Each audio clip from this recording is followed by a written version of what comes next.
कहानी भारत के एक छोटे से गांव करुणापुर की है। करुणापुर अपनी हरियाली और शांत वातावरण के लिए प्रसिद्ध था। गांव के बाहर एक घना जंगल था, जिसके बीचों बीच एक प्राचीन और रहस्यमयी मंदिर खंडहर में तब्दील हो चुका था। लोगों का मानना था कि यह मंदिर एक शाप से ग्रसित है, कोई भी वहां रात में गया तो जिंदा वापस नहीं आया। यह मंदिर हजारों साल पहले भगवान शिव को समर्पित था। किंवदंतियों के अनुसार एक बार एक तांत्रिक ने इस मंदिर में सिद्धि प्राप्त करने के लिए मानव बलि दी थी। बलि के समय कुछ गलत हो गया, उसकी साधना अधूरी रह गई और उसके प्राण मंदिर में ही बंध गए। तभी से यह मंदिर शापित हो गया। कहते हैं रात के समय मंदिर से अजीब सी आवाजें आती थीं, कभी किसी के रोने की तो कभी हंसने की। एक शाम अर्जुन और मेघा मंदिर के रहस्यों पर चर्चा कर रहे थे। अर्जुन को बचपन से ही रहस्यमयी चीजों में दिलचस्पी थी। गांव में आए दिन लोगों के गायब होने की कहानियां सुनकर उसका मन मंदिर की ओर खींचने लगा। अर्जुन, पागल हो गए हो क्या? मेघा ने चेतावनी दी। वहां अब तक जिसने भी जाने की कोशिश की वो वापस नहीं आया। गांव के लोग डर के मारे मंदिर की तरफ देखते तक नहीं। मेघा, मैं ये बात और नहीं सुन सकता, अर्जुन ने उत्सुकता और जिद के साथ कहा। अगर मंदिर सचमुच शापित है तो हमें जानना होगा कि ऐसा क्यों है। मेघा ने डर और चिंता से उसकी आंखों में देखा, लेकिन अर्जुन के फैसले को वह बदल न सकी। अर्जुन ने पंडित सोमेश्वर से मंदिर के बारे में जानने की ठानी। मंदिर के पुराने ग्रंथ, तांत्रिक की कहानी और रहस्यमयी बलि की घटना सुनकर अर्जुन का रोमांच और बढ़ गया। पंडित सोमेश्वर ने एक आखिरी चेतावनी दी। बेटा, मंदिर में प्रवेश करने से पहले सोच लेना, ये सिर्फ ईंट पत्थर का ढांचा नहीं है, वहाँ तंत्र, शाप और मृत्यु की छाया है। अगर तांत्रिक की आत्मा जाग गई तो तुम्हारी आत्मा भी कैद हो जाएगी। पर अर्जुन ने ठान लिया था। अगली रात वह अकेला मंदिर की ओर निकल पड़ा। रात का समय था, गांव के लोग अपने अपने घरों में दुबके हुए थे। अर्जुन ने अपने कंधे पर एक टॉर्च टांगी और हिम्मत जुटाकर जंगल के रास्ते मंदिर की ओर चल पड़ा। जैसे जैसे वह मंदिर के करीब पहुंचा, हवा में ठंडक और अजीब सी सरांध घुलने लगी। मंदिर का मुख्य द्वार टूटा फूटा था, लेकिन उस पर एक लाल रंग की रहस्यमय आकृति बनी हुई थी, मानो किसी ने खून से कुछ लिखा हो। अर्जुन ने टॉर्च की रोशनी से उसे देखने की कोशिश की, लेकिन शब्द अस्पष्ट थे। मंदिर के अंदर घुसते ही उसने देखा कि चारों तरफ जंगली बेलें दीवारों पर लिपटी थीं और फर्श पर जगह जगह दरारें थीं। दीवारों पर अजीब सी चित्रकारी थी, कुछ तंत्र मंत्र के चिन्ह, कुछ विकृत चेहरों के चित्र और कुछ काले धब्बे जो सूखे खून जैसे लग रहे थे।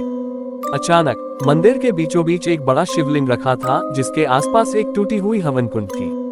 अर्जुन ने देखा कि हवन कुंड के पास काले धुएं के निशान थे, जैसे किसी ने वहां कुछ जलाया हो। वह जैसे ही शिवलिंग के पास पहुंचा, उसे महसूस हुआ कि किसी ने उसकी गर्दन के पास से फूंक मारी हो। उसने पलटकर देखा, कोई नहीं था। एक रहस्यमयी आवाज आई, कौन है जिसने मेरे शापित मंदिर में कदम रखा? आवाज गहरी, गूंजदार और डरावनी थी। अर्जुन ने चारों तरफ देखा, लेकिन कोई दिखाई नहीं दिया। मैं अर्जुन हूँ, उसने कांपती आवाज में कहा। मैं ये जानने आया हूँ कि ये मंदिर शापित क्यों है। उस आवाज ने ठहाका लगाया, एक ऐसा ठहाका जिसने अर्जुन की रूह को झकझोर दिया। तुझे मरने की जल्दी है क्या? यहाँ आने की हिम्मत तो की, पर वापस जा नहीं पाएगा। अर्जुन ने हिम्मत कर पूछा, तुम कौन हो? उस आवाज ने कहा, मैं वही हूँ जिसे इस मंदिर के तांत्रिक ने जगाया था। मेरी आत्मा को उसने कैद किया, पर उसकी साधना पूरी नहीं हो सकी और उसका शरीर यही सड़ गया। अब मैं भी इस मंदिर के पत्थरों में कैद हूँ और हर उस इंसान को खींच लाता हूँ जो यहाँ आने की जुर्रत करता है। अर्जुन ने कांपते हुए कहा, अगर मैं तुम्हें मुक्ति दिला दूं तो क्या तुम मुझे छोड़ दोगे? उस आत्मा ने फिर ठहाका लगाया, मुक्ति? हाँ हाँ हाँ, वो तो उसी दिन छिन गई थी जिस दिन इस मंदिर में मेरा बलिदान हुआ था। तुझे क्या लगता है एक इंसान मुझे शांति दे सकता है? मैं तो तुझे भी अपने जैसे बना लूंगा, एक कैद आत्मा। अर्जुन को मंदिर की दीवारें हिलती हुई लगी, जैसे चारों तरफ से दरारें उभरने लगी। हवन कुंड में अचानक आग जल उठी, उसमें किसी का कंकाल था। अर्जुन ने डर के मारे अपनी टॉर्च गिरा दी। आग की लपटों में एक चेहरा उभरा, वही तांत्रिक जिसकी आंखें लाल और दांत नुकीले थे। तू अब मेरी साधना पूरी करेगा, वह तांत्रिक आत्मा गुर्राए। तेरा रक्त ही मेरी मुक्ति की कुंजी बनेगा। अर्जुन ने चीखकर भागने की कोशिश की, लेकिन उसके कदम पत्थर के हो गए। गूंज उठा, ओम नमः कालाय, ओम नमः कालाय। अर्जुन की आंखों के सामने अंधेरा छाने लगा। उसने देखा कि मंदिर के शिवलिंग पर एक साया खड़ा हो गया था। तांत्रिक आत्मा का हंसता हुआ चेहरा धीरे धीरे अर्जुन के चेहरे में समाने लगा। अर्जुन की सांसें तेज हो गई थीं।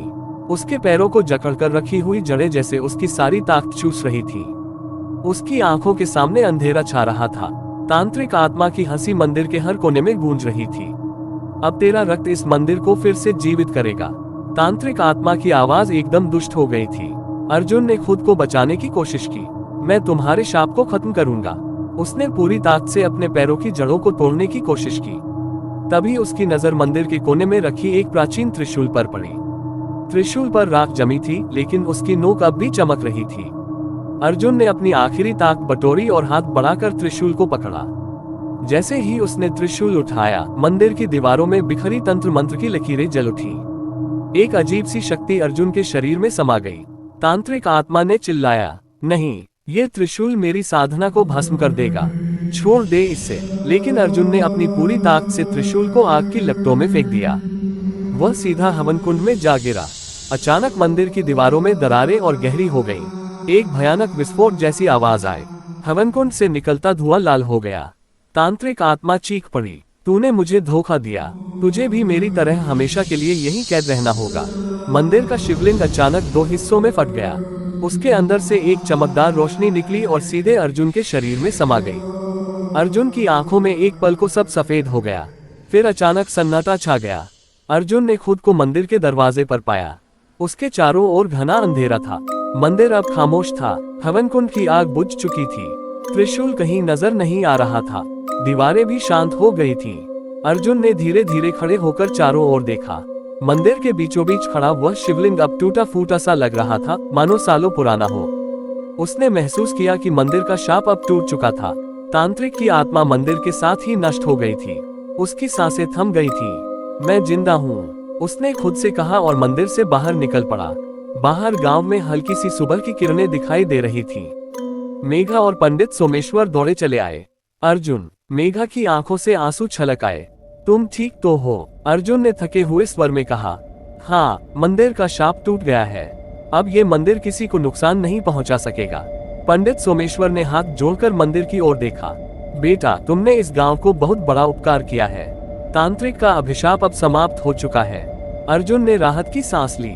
मंदिर की तरफ देखकर उसने धीरे धीरे कहा, अब ये सिर्फ एक खंडहर है, एक कहानी का अंत। लेकिन तभी हवा में एक धीमी सी सरसराहट गूंजी, मानो मंदिर की दीवारों से कोई आवाज आई हो।